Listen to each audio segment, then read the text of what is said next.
அருண் அவர்களின் நினைவேந்தல் நிகழ்வில் முதலாவதாக உறுதிமொழி. மகவணக்கம்.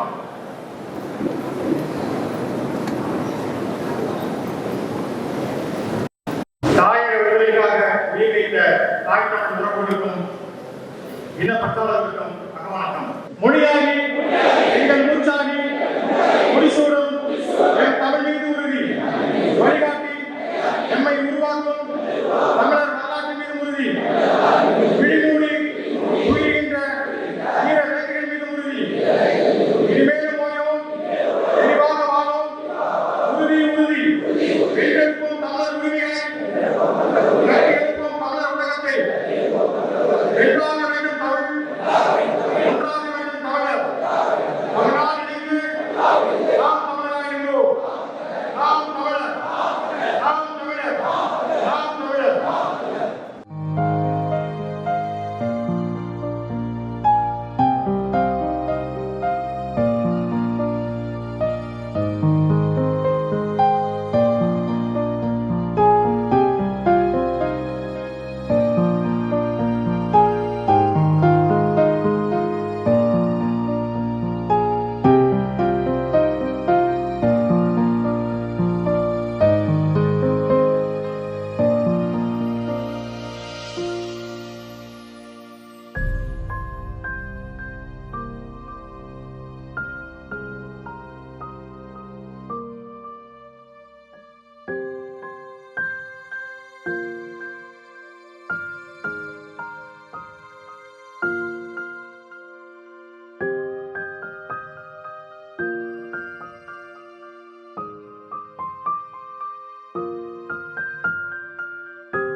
மக்களுக்கான சேவை என்பது திருப்பி காட்டிய எங்கள் போராளி, திருப்பி காட்டிய எங்கள் போராளி வழக்கறிஞர் அவர்களுக்கு வீர வணக்கம், வீர வணக்கம். நாம் தமிழர் வீர வணக்கம். பெரம்பலூர் மாவட்ட மண்ணிலே, பெரம்பலூர் மாவட்ட மண்ணிலே உயர்ந்தவன் இல்லை, தாழ்ந்தவன் இல்லை.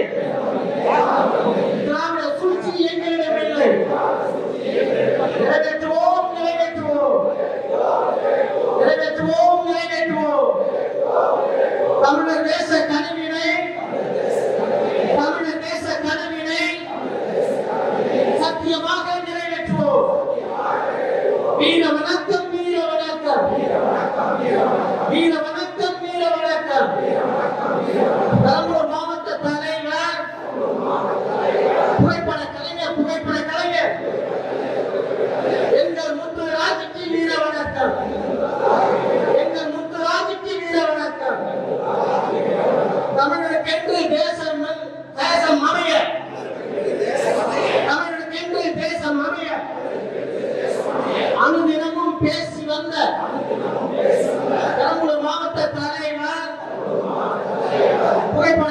புகைப்பட கலைஞர் புகைப்பட கலைஞர் முத்து ராஜுக்கு வீர வணக்கம். நாம் தமிழர் வீர வணக்கம். களமாடுவோம் வழக்கறிஞர் அருளுக்கும் புகைப்பட கலைஞர் முத்து ராஜுக்கும் சேர்க்கை நாங்கள் களமாடுவோம்.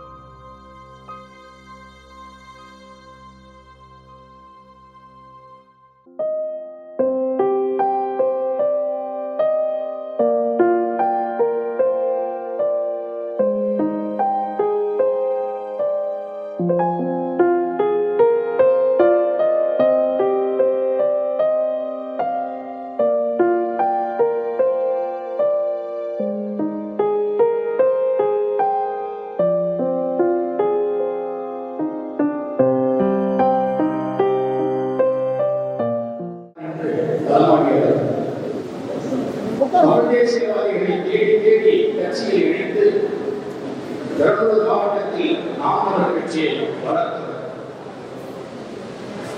குடும்ப பாரத்தை மனதுக்குள்ளே சுமந்து கொண்டு அது வெளியில் காட்டிக் கொள்ளாமல் எங்களை எல்லாம் வழிநடத்தியவர். எங்கள் அண்ணன் சீமான் என்னை முழுமையாக நம்பி இந்த பொறுப்பை ஒப்படைத்திருக்கிறார். நான் இருந்தால் நாம் தமிழர் கட்சி இருப்பேன், இல்லை என்றால் ஒரு வழக்கறிஞராக தான் இருப்பேனே தவிர வேறு எவருக்கும் பிடிக்க மாட்டேன் என்று எங்களிடம் வழக்கறி கூறுவார்.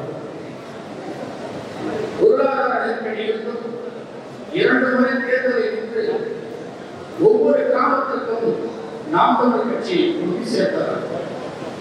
யார் அச்சுறுத்தலுக்கும் அஞ்சாமல் தான் கொண்ட கொள்கையில் இறுதி வரை உறுதியாக நின்றவர்.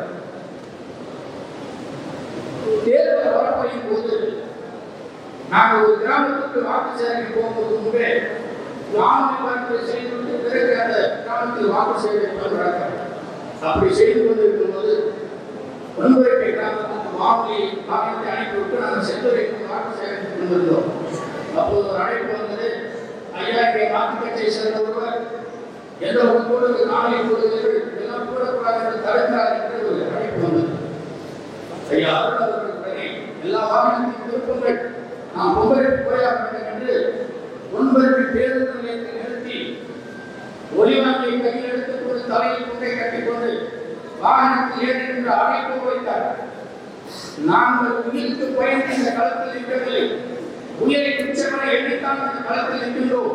முடிந்தால் இப்போது வாருங்கள் என்று எந்த கட்சிக்காரர் தடுத்தாலும் அந்த கட்சியின் பேரை சொல்லி அழைப்பு கொடுத்தார்.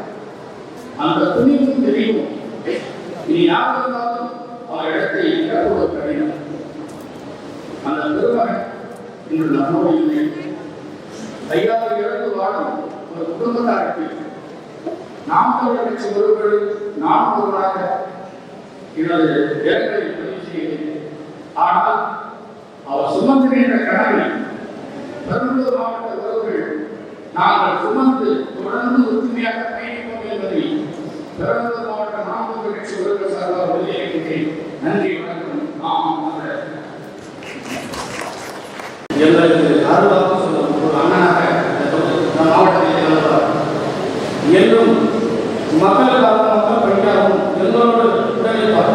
தம்பி, நமது கட்சி எந்த பிரச்சனை என்றாலும் கூறு, எனது மாறன் வரும் நேரமே உனக்கு எனக்கு கொடுத்து விட்டு மற்ற குறிப்பிட்ட நேரத்தில் அந்த நிலைமை என்று பலனை சொல்கிறார். அதே போன்று பலனை மனதை சொல்கிறார். இதே போன்று இளம்புரியில் ஒரு சம்பவம் நடந்தது. விடுதலை சக்தி கட்சிக்கும் நம்ம நாம் தமிழர் கட்சிக்கும் அந்த உறவுகள் விடுதலை சக்தி கட்சிக்காரர்கள் பிரச்சனை செய்கிறார்கள். என்ன செய்ய என்று கேட்டார். உறவுகள் அவர்களிடம் சந்தைப்படாத காவல்துறை அவர்களிடம் பேசி தீர்த்து கொள்ளலாம் என்று கூறினார். உடனே நம்ம உறவுகள் அவர்கள் கிளம்பிவிட்டார்கள். காவல்நிலையத்தில் அவர்களிடம் பேசி நமக்கு தேவையான தீர்ப்பை வாங்கி கொடுத்தார். இதே போன்று பல நிகழ்ச்சிகளில் எங்களுக்காக ஓடோடி வருவார்.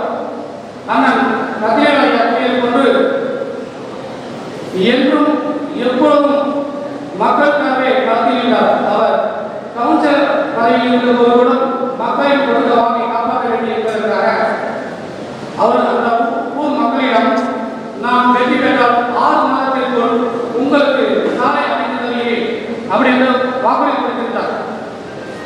அந்த வாக்குறுதியை நிறைவேற்றுவதற்காக அண்ணன் அவர்கள் சாத்தலத்தூர் கிராமத்திலிருந்து வேப்பூர் கிராமத்திற்கு அந்த மக்கள் 5 கிலோமீட்டர் சுற்றி வந்து கொண்டிருந்தார்கள்.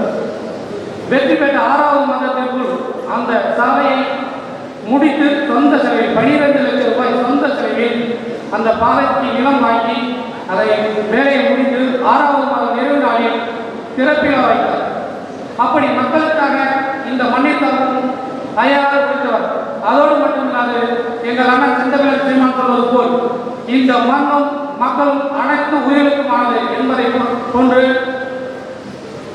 வேப்பூர் கிராமத்தில் ஒரு அடிப்பம்பு ஒன்று அமைத்துக் கொடுத்தார். அந்த அடிப்பம்பில் மனிதர்கள் புழங்கிய நீர் பயன்படுத்திய நீர் போக மீதமுள்ள நீரை விலங்கினங்கள் அதாவது ஆடு மாடுகள் அருந்துவதற்காக அந்த அருகாமையில் ஒரு நீர் தொட்டி அமைத்து அந்த ஆடு மாடுகள் குடிப்பதற்கு கட்டி கொடுத்தவர்.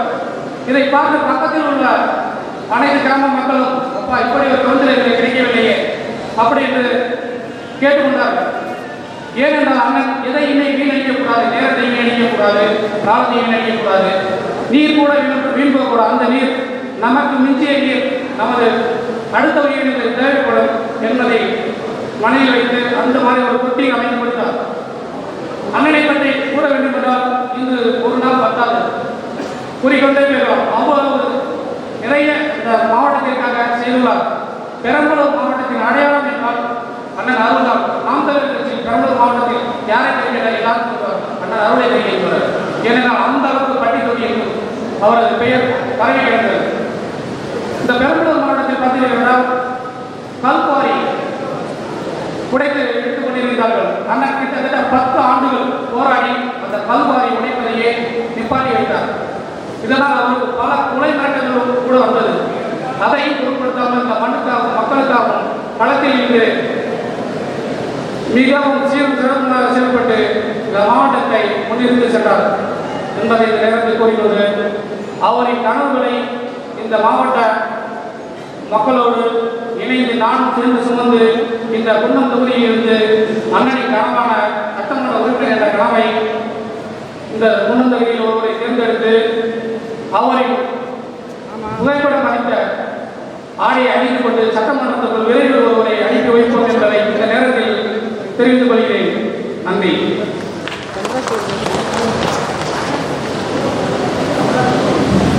நிகழ்வில் அடுத்ததாக பெரம்பலூர் தொகுதி இணைச் செயலாளர் பரமேஸ்வரன் அவர்கள் ஒரு இரங்கல் கவிதை வசிப்பார்.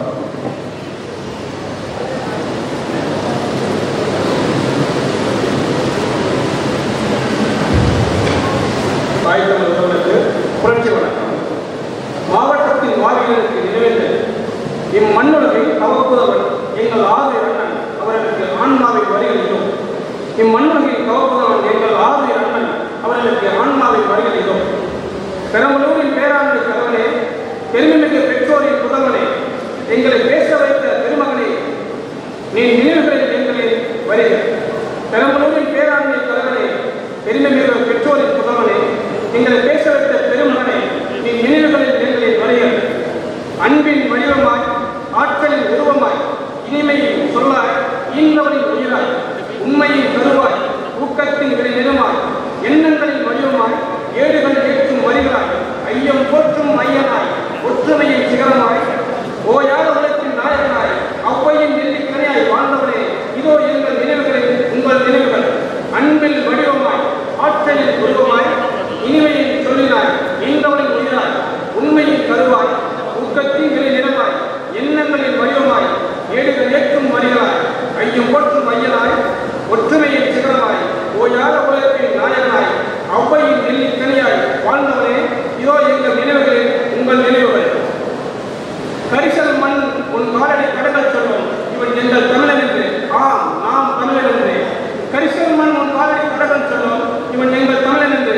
ஆம், நாம் தமிழன் என்று. குருவை பயிர் குன்னம் காட்டில் குழந்தாய் வளர்ந்தவன் நீ என்று. குருவை பயிர் குன்னம் காட்டில் குழந்தையாய் வளர்ந்தவன் நீ என்று. குருவையும் பொழிகிறதா நீ தமிழன் என்று. ஆம், நாம் தமிழன் என்று. நீ சாய்ந்த நிலம் மாதங்கள் தமிழிசை தாளாட்டு பயிர்வது. நீ சாய்ந்த நிலம் மாதங்கள் தமிழிசை தாளாட்டு பயிர்வது.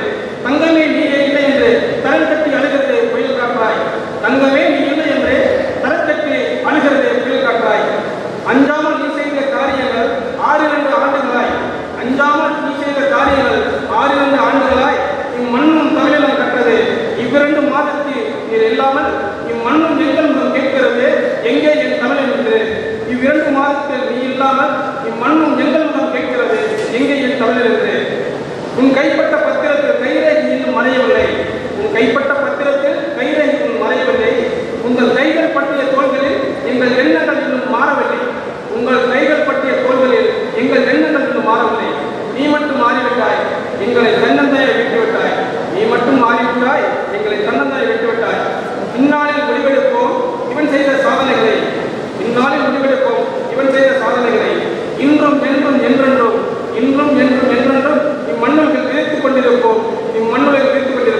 தமிழா உன் எண்ணங்களில் எங்களை ஏற்றுகள். நாம் தமிழர்.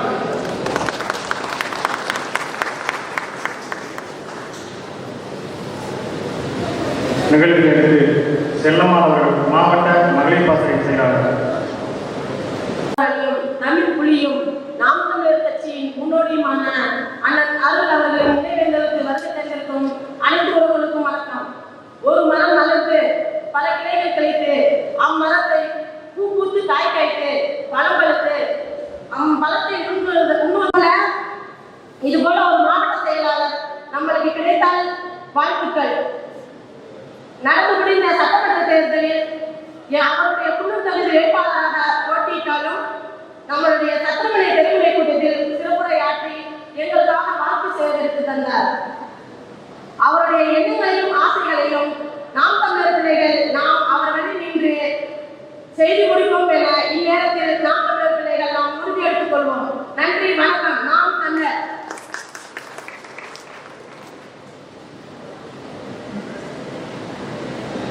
அடுத்தபடியாக பெரம்பலூர் தொகுதி செயலாளர் ஐயா பாலவர் அவர்கள்.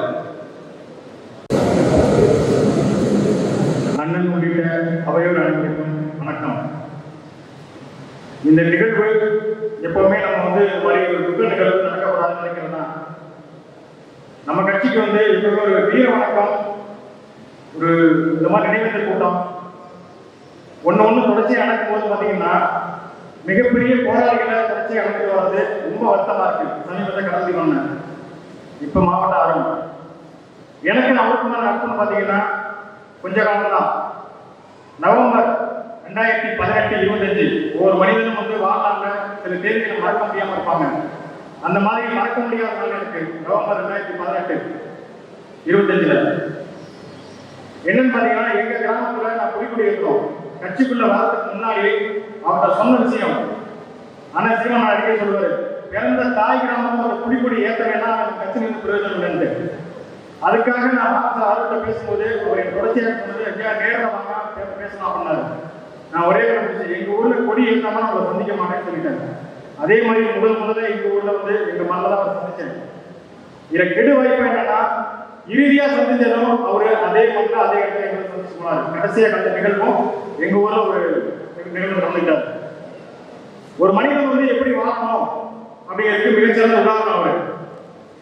வீரம், ஈகை, ஒரு இறக்க குணம் எல்லாமே ஒருங்கே அமைஞ்ச ஒரு மனிதன் அவரு. மனநிலை பிரச்சனை வந்துச்சு, ஊடகங்கள் வந்துச்சு, ஊடகங்களை போட்டாங்க. அப்போ வந்து எனக்கு இரவு அழைச்சி அவர் பேசுறாரு, இந்த மாதிரி ஊடகங்களை போட்டுருக்காங்க, நீங்க அண்ணன் கிட்ட காலை அனுப்பிச்சு விட்டீங்களா பண்ணாரு. இல்லைங்க அண்ணா என்ன என்கிட்ட இல்லை, நீங்க வந்து அனுப்பி விடுங்க. எண்ணி கொடுத்து உடனே அனுப்பிச்சு விட்டாரு. அனுப்பிச்ச உடனே அண்ணன் பார்த்துட்டு, சரிப்பா ஆயிடுச்சு, இந்த மாதிரி நீங்க கட்சியில வந்து நம்ம கட்சி பண்ணதா சொல்லல, நான் வந்து ஊடகத்தை சொல்லி சொன்னாரு. அப்ப திருப்பி நான் பண்ணி போட்டேன் அண்ணனுக்கு, இல்லைண்ணே கட்சி முனையா பண்ணேன், நான் தனியாக போய் பண்ணேன், கட்சியில பண்ணேன், ஆனால் நாட்டு கட்சியிலிருந்து எனக்கு தெரியும் அப்படின்னு. அண்ணன் ஞாபகம் தெரியல. அப்பா அவர் வந்து என்கிட்ட ரொம்ப கடிஞ்சிட்டாரு, அருளை வந்து ரொம்ப கடிஞ்சிட்டாரு. ஏன் அந்த வார்த்தை சொன்னீங்க, கட்சி மட்டும் தான் சொல்லிட்டு போகணும் தானே, அண்ணன் கிட்ட அதே சொல்றீங்க அப்படின்னாரு. சொல்லிட்டே இந்த ஒரு வாரம் எனக்கு அழைக்கவே இல்லை. நான் அவர் அழைச்சி பேசுறேன், எனக்கு மனசுக்குள்ள ஒரு வருத்தம், அவர் நம்ம நேரடியாக பேச முடியலையே, ஒருவேளை நான் பண்ண தப்பா இது சங்கடப்பட்டாதான் நினைச்சேன். ஒரு வாரம் கழிச்சு நேரில் பார்க்கலான்னு அலுவலகத்துக்கு வந்து அவர் பார்க்கறதுக்கு. அப்படி ஒரு சம்பவம் நடந்ததாவோ எதுவும் அவர் காட்டவே இல்லை. அதை மனசுல வச்சுக்கோங்க. நான் தான் ரொம்ப கஷ்டம் பண்ணிட்டு வருத்தப்பட்டு இருந்திருக்கேன். வந்தோம்னா ஐயா எப்பவும் போல ஐயா வாங்க அவங்க சாப்பிடலாம் அவங்க பேசிட்டு இயற்கை பேசிட்டு இருந்தாரு. அதுக்கப்புறம் ஒரு நிகழ்வு, தொண்டாப்பாடிங்கிற ஒரு கிராமம் தேர்தல் பிரச்சாரத்துக்கு, தொண்டாப்பாடிங்கிற கிராமத்துக்கு நாங்க பிரச்சார குழுவுக்கு ஒரு 200 பேர் போயிட்டு இருக்கிறோம். அந்த ஊர்ல திமுக கட்சிக்காரங்க 2 பக்கம் சாலையில 2000 பேர் நிற்கிறாங்க, கூட்டமா நிற்கிறாங்க. இதை எதிர்கொள்ளணும், அங்க நிற்கிறாங்க, நாங்க தாண்டி போகணும். எனக்கு தைரியம் இருந்தாலும் நம்ம பெண் வேட்பாளர் நம்ம உறவுகள்லாம் ரொம்ப புரியா நிற்கிறாங்க, போயிடலாம் பிரச்சனை. காவல்துறை அதிகாரி வந்து இருங்க நிற்கிற திமுக காரங்க, ஏற்கனவே அவங்க மொழியில் சொன்னது ஏற்கனவே அவங்க நோடிப்பாயிடுச்சு, அதனால கொஞ்சம் பொறுமையா இருக்காங்க. எனக்கு அப்பதான் ஒரு சின்ன பயம் வந்தது, ஒரு பெண் வேட்பாளர் இருக்காங்க, எப்படி தைரியம் போயிடலாமா அப்படின்ட்டு. அதுக்கப்புறம் இவர் வந்து குன்னத்தூர்ல பிரச்சாரத்தில் இருந்தாரு, அதுதானே உடனே ஒரு அலைபேசி அமைச்சு பேசினேன், இந்த மாதிரி திமுக நினைக்கிறாங்க, எப்படி போராட்டம். நமக்கு அட்டவணை கொடுத்தது அந்த பகுதியில் அட்டவணை கொடுத்தாங்க, ஆனா காலத்தில் அவங்களும் கொடுத்துருக்காங்க. இப்போ நான் தடையை மீறி போகணும், காவல்துறை சரி போய்க்கிங்க பிரச்சனை போய் கேட்டாங்க. ஆனால் எனக்குள்ள ஒரு பயம், நான் இப்போ புதுசு தொகுதி செயலாளர் புதுசாக வந்திருக்கேன், இப்போ முதல் தேர்தல் நான் பணி செஞ்சுக்கணும். இந்த நேரத்தில் எப்படி போகிறப்போ அவர் ஆட்சி பேசினா அவர் சொன்ன வார்த்தை, தைரியம் இருக்குல்ல போங்க, அப்படி தைரியம் இல்லைன்னா தலைவர் பிரகாரம் பண்ண அவரை பாருங்க, அண்ணன் சீமான் பேச்சை கேளுங்க, போயிட்டே இருக்க. மீறி அந்த தடையை மீறி போனோம், எந்த பிரச்சனையும் இல்லை. காசு கொடுத்து 2000 பேரை கூட்டி வச்சுருந்தாங்க திமுககாரங்க. அந்த கூட்டத்தை உடச்சிட்டு உள்ள போனதுனால எங்களுக்கு இலவசமா ஒரு விளம்பரம். இதுல என்ன கொடுமை என்னன்னா, அங்க இருந்த மக்கள் வந்து இந்த பிரச்சாரத்துக்கு வந்தவங்களுக்கு ஆரம்பிட்டு இருந்தாங்க. ஆரத்தட்டை கீழே வச்சு திமுக வச்சுட்டு நம்ம வேட்பாளரை பார்த்து கும்பிட்டு ஓட்டு போட போவாங்க. இது வந்து அங்க மட்டும் இல்லை, இதே அதிமுக கூடி கட்டிக்கிட்டு அந்த கட்சிக்காரங்க போகும்போதும் அங்கேயும் இதை வேலை செஞ்சோம். அப்புறம் யோசிச்சு பார்த்தோம், இது ரொம்ப சரியான வழியா இருக்கு. இலவசமா கூட்டத்தை கூட்டிங்கன்னா நம்ம வந்து பிரச்சாரம் பண்ணி ஒவ்வொரு ஊர்லயும் அவங்க மக்களை பார்க்கும்போது அந்த கட்சி எந்த ஊர்ல பிரச்சாரம் பண்ணி பார்த்து அதே ஊரை ஷெடியூல் பண்ணாங்க. இது நம்ம வெற்றிக்கு அது ஒரு காரணம். 20,000 ஓட்டு நெருங்கி வந்திருக்கோம்னா அதுக்கு அவர் கொடுத்த ஒத்துழைப்பு. அவருக்கு பிரச்சாரத்துக்காக வர முடியல, நான் குலத்தர வேட்பாளருங்க நீங்க பாருங்க அப்படின்னாங்க. ஒரு ஒத்துழைப்பு செஞ்சோம். அதுக்கு இன்னொரு நிகழ்வு சொல்லிடுறாரு. சீமானோட அப்பா என்ன பண்ணாங்க, ஊருக்கு போயிருந்தோம். நான் பேசின 64 பேர் போயிருந்தோம். ஒரு மடியில் போய் பார்த்துட்டு என்ன முடிச்சு திருப்பி வரும்போது 2 சீப்பு வாழைப்பழம் வாங்கினார். ஏன் இழுக்க அப்படின்னு விஷயம் இருக்கு வாங்க அப்படின்னாரு. ஒரு உணவுக்கு முன்னாடி உட்காந்து கீழே கடையில் அன்னைக்கு உட்காந்து சாப்பிட்டு அங்க இருக்க குழந்தைங்களாம் அந்த வாழைப்பழத்தை போடுறாங்க. சாப்பிட்டு இருக்கு. இவரு மருத்துவர், சேஷன் மருத்துவர், அவர் வந்து வழக்கறிஞர். நான் பேந்த முடிக்கிறேன். அப்படியே இன்னும் 2 பேரும் ஒரு பெரிய பொறுப்பில் இருக்கிறாங்க. குரங்குக்கு வந்து சின்ன பிள்ளை மாதிரி வாழைப்பழத்தை பிச்சு போட்டு அதை சாப்பிட வேலைக்கு பார்க்குறது. அடுத்த குரங்கு வரதான் கட்டி விடுறாங்க, நீ சாப்பிட நீ ஓடு அப்படின்னு சொல்லி. அந்த அளவுக்கு ஒரு ஈய குணம் இறக்க குணம் அவருக்கு. மனிதர்கள் மட்டும் இல்லை, மிருகங்களுக்கும் உயிரினங்களுக்கும் அந்த உணவு கொடுக்குங்கிறதுல ரொம்ப கவனமாக இருப்பார் எப்பவுமே. எனக்கு அவருக்கு ஒரு ஆசிரியருக்கும் மாணவருக்குமான ஒரு நட்பு. நிறைய பேர் எனக்கு நான் வந்து திடீர்னு நான் கட்சிப்பட்டு வந்து 3 வருஷம் தான். அதாவது அமைதிப்படைப்பட்ட ஒரு வசனம் வரும், மண்ணா இருந்தவன மனுஷனாகி விட்டார் மணிமாறன் பிள்ளைகள். அந்த மாதிரி இந்த ஊர்ல பெரம்பலூர்ல நிறைய பேர் மனுஷனா குடிக்கூட்டமா ஆகி விட்டது அவர் தான். அது எந்த மாற்று கருத்து இல்லை. இன்னைக்கு அவர் இல்லை, ரொம்ப வருத்தமா இருக்கு. மற்றவங்களுக்கு கூட தெரியாது, தனிப்பட்டவங்க எனக்கு ரொம்ப வருத்தம். அதுலேயே இன்னும் அந்த முத்துராஜ் இருக்காரு, அவர் பேசுறது வந்து பார்த்தா கொஞ்சம் திக்கா பேசுவாரு. கான்பரன்ஸ் கால் சொல்லுவாங்க இல்லையா, அந்த தமிழகத்தில் கூட்டமைப்பு அப்படின்னு நான் சொல்லிக்கிறேன். அவர் 3 முறை பேசுவோம். ஒரு அருளாண்டா நான் முத்துராஜ் 3 பேர் கிட்ட ஒரு நாளைக்கு ஒரு 1/2 மணி நேரம் பேசுவோம். அந்த 1 மணி நேரம் எப்ப எத்தனை வந்து பேசினாலும் முதல் வார்த்தை மட்டும் ஐயா சாப்பிட்டீங்களா, அதுக்கப்புறம் பேச அத்தனையுமே கட்சி நிகழ்வுதான். கட்சியை கட்டமைக்கணும், அதை பண்ண இதை பண்ண, இந்த கட்சியை பற்றி பேசுவார். இரவு 12 மணிக்கு கரெக்டாச்சு அந்த பயிரில் வந்து நான் ஆன்லைன் பார்த்த உடனே பார்ப்பார், ஏன் தூக்கலையா இருப்பார். இல்லைங்க கட்சி விஷயம் பார்த்துட்டு இருக்கிறாங்க, தூங்குங்க உடம்பு கட்டுக்காதீங்க, நீங்களும் இந்த தூங்காம தானே எனக்கு பேசுறீங்க அப்படின்னா அதுக்கப்புறம் ஒரு கட்சி பேசுவோம். பெரம்பலூர்ல இந்த அளவுக்கு ஒரு பெரிய மாற்றத்தை கொண்டு வரணும். 10 ஆண்டுகள உழைப்பு. ஒவ்வொரு தடவை பேசும்போதும் 10 வருஷம் கஷ்டப்பட்டேன், 10 வருஷம் ஒத்தையா கஷ்டப்பட்டேன், இன்னைக்கு இவ்வளவு பேர் வந்திருக்கிறீங்க, இதை விட பெரிய மகிழ்ச்சிகள் சொல்லிட்டே இருப்பாரு. ஆனா இப்படிப்பட்ட ஒரு தேர்தல் போகணும்னு நினைக்கவே இல்லை. யாரும் எதிர்பார்க்கல. மேய்ப்பன் இல்லாத மந்தை கடமா இருப்பாங்க. அவர் மேய்ச்சது ஆட்டு மந்தை இல்லை, புலிக்கூட்டத்தை பெரம்பலூர். அதனால இது கடன் மாறாது. உறுதியா அடுத்த தேர்தலில் வெற்றி வாங்கி சொல்றதுக்கு என்ன வழியோ செஞ்சு அவர் கனவை நிறைவேற்றுவோம். அது எந்த மாற்றம் இல்லை. ஒரு தொகுதி செயலாளராக என்னால் என்ன முடியுமோ அந்த உழைப்பை கட்சிக்கு நிறைவே கொடுப்பார். அவர் என்னைக்கும் எனக்கு வந்து அன்புக்குள்ள ஒரு அண்ணன் சொல்றதுல ஐயா கூப்பிடுவாரு. நானே கோவப்பட்டு பார்த்தேன், உங்களோட ஒரு விஷயம் மூட்டுங்க, கொஞ்சம் முடி கொண்டு ஐயா கூப்பிட்டு என்ன அசிங்கப்படுறீங்க அப்படின்னா, அப்படின்னு அது மரியாதையை வார்த்தைங்க இருங்க அப்படிம்பாரு. அந்த அளவுக்கு ஒரு நல்ல மனிதன். இனி வந்து மீண்டும் அப்படி ஒரு மனிதன் கிடைப்பான்னு தெரியாது. என்னோட அண்ணனுக்கு ரொம்ப நெருக்கம். அவரு அடிக்கடி சொல்லுவாரு, சாகிச்சு பேசுவாரு, எவ்வளவு விஷயங்கள் என்ன பகிர்ந்திருக்காரு. ஒவ்வொரு தடவை பேசும்போது ஒரு புது புது விஷயத்தை யோசிச்சு சொல்லுவோம், பேசிக்குவோம். பகிர்ந்தளிக்கிறது நம்ம கட்சியில வந்து எனக்கு, அவருக்கு, முத்துராஜ் இந்த மாதிரி 3 பேரும் நிறைய விஷயங்கள் பேசியிருக்கோம். இப்படி பேசினால்தான் இன்னைக்கு கட்சி ஓரளவுக்கு கட்டுப்பாடாக கொண்டு வர முடிஞ்சது. கலந்துகிட்டவங்க நன்றி. அண்ணன்ட்ட ஒரு சின்ன கோரிக்கை வைக்க ஆசைப்படுறேன். நம்ம கட்சி நிகழ்வு எல்லாமே தலைவர் பிரபாகரன் படமோ அண்ணன் சீமான் படமோ மட்டும் பதாக வைப்போம். நம்ம பெரம்பலூர்ல இருக்கிற தம்பியோட திருமண விழா, காது ஊத்து, இந்த மாதிரி சின்ன சின்ன நிகழ்வு நடத்துவாங்க. நம்ம தேர்தல் பிரச்சார பரப்புரை போறோம், துண்டறிக்கை அடிக்கிறோம், சுவரட்டு வைக்கிறோம். அதுல மட்டும் கட்சி தெரியல எனக்கு. அண்ணனுக்கு என்ன சொல்லுவாரு தெரியல. அருள் பணத்தையும் அதை போடுறதுக்கு நீங்க அனுமதி கொடுக்கணும். பெரம்பலூர் மாவட்டம் மட்டும் அதுக்கு நான் கோரிக்கையா வச்சுக்கிறேன். எங்களுக்கு முன்னத்தியரே நீங்க எப்படி ஒட்டுமொத்த தமிழர்கள் முன்னத்தியராங்களோ அதே மாதிரி பெரம்பலூர் மாவட்டத்துக்கு முன்னத்தியராக எங்களுக்கு அருள் இருக்காரு. அவரோட புகைப்படத்தை மட்டும் நாங்கள் போட்டுக்கிறதுக்கு எங்களை அனுமதி கொடுக்கணும்னு கோரிக்கை வச்சு முடிச்சுக்கிறேன். நன்றி, வணக்கம். நாம் தமிழர். அடுத்ததாக அண்ணன் அருள் அவர்களுக்கு மிகவும் நெருக்கமான நண்பர் அரியலூர் மாவட்ட செயலாளர் மகாலிங்கம் அவர்கள். அருள் கோவக்காரர், ஆனால் அன்பானவர். நாம் பெரம்பலூர் வருவது என்றால் அவருக்கு முன்கூட்டியே அழைப்பு கொடுத்து, ஐயா நான் வரேன், ஐயா நீங்கள் வந்துருக்கீங்க, நான் இருக்கேன், நான் திருச்சி போனாலும் சரி, இந்த பகுதி எந்த இடத்துக்கு வந்தாலும் சரி, பெரம்பலூர் வந்தால் அவரை சந்திக்காமல் போக மாட்டேன். அப்படி ஒரு நெருக்கம். அரியலூர் வந்தாலும் அந்த மாதிரி அவர் கூப்பிடுவார், ஐயா நான் அரியலூர் வந்துருக்கேன் அப்படின்வாரு. நானும் முடிஞ்சால் வந்துடுவேன், இல்லைன்னா ஐயா நான் வேலையாக இருக்கேன், நான் பார்த்துட்டு போங்க. ஒவ்வொரு முறையும் அவர் இறக்கிறதுக்கு 2 நாள் முன்னாடி கூட என்கிட்ட பேசுறாரு. அந்த தைரியம், அந்த துணிச்சல், அது அவருக்கே உரிந்தாங்க. ரொம்பவும் இந்த தமிழ் தேசியத்தின் மீதையும் அண்ணன் சீமான் மீதையும் ரொம்ப கற்றுக்கொண்டார். ஒவ்வொரு முறையும் அண்ணனுக்கு அழைத்து பேசும்பொழுது அண்ணன் பேசுகிற ஒரு வார்த்தையை உடனே எனக்கு ஃபோன் அடித்து பேசுவார். ஐயா அண்ணன் பேசுகிறேன், அண்ணன் சொன்னாங்க. அண்ணன் மேலே அவ்வளோ ஒரு நெருக்கம். அண்ணன் ஒன்று சொல்லிட்டா அதை வந்து கட்டாயம் நிறைவேற்றணும், செய்யணும் அப்படின்னு நினைக்க முடியாது. அவங்களுடைய இழப்புங்கிறது பெரிய சொல்லிக்க முடியல. என்னால் 2-3 நாள் தூக்கம் வரல. நான் அவரை வந்து பார்க்கும் பொழுது அந்த முகம் என்னை பார்த்த மாதிரியே இருக்கு.